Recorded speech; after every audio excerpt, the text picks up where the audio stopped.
for you on the first row. Please state your name for the record, sir. My name is Matthew McHugh. I'm a resident of Fuquay Varina. Thank you for your time this evening. I really appreciate it. My wife and I are both transplants from the area. We don't live in the Crooked Creek area. We're down by Smith Farms. Watching and have been really excited about the progress when the potential of having this land as a park. I would argue that we don't have enough information at this stage to classify this land as surplus, and I would want you guys to vote no to stop it at that specific stage. To clarify that a bit more, we recently had that bond referendum for parks money that was passed in November. I think that was by 68 to 70%, around there.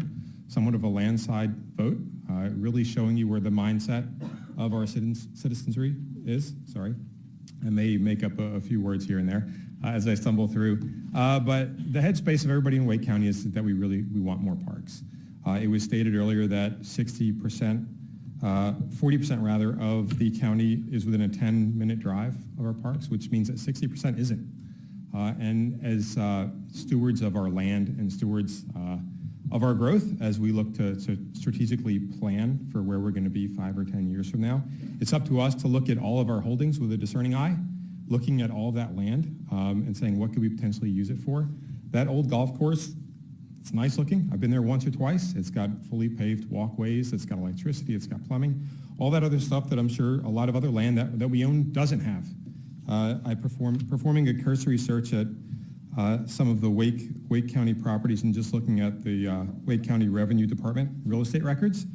There were 571 acres in the Wendell area, which were purchased around April of 2008. 63 acres in the Garner area, purchased on December of 2003. 93 acres in Wake Forest area, purchased on December of 2001. There's a lot of, and that's just a small portion, there's a lot of land. I would challenge the commissioners and everybody involved to look at that land and say, look at the qualities of the land. You may or may not be satisfied with the purchase price of what you bought this old golf course with, but you bought pretty much a baked cake in terms of being a park. The components are there. I don't think any of the other land would have that. It would be great to have that in our area. At the very least, we don't have enough information. I would challenge you to do like a comprehensive study of all of the land to see what could we possibly consider as surplus. How are we going to define surplus? And then move forward from there. And if the decision is to sell the land, so be it. If not, but first you have to define what is surplus in the context of what our citizens need now based on how they're voting.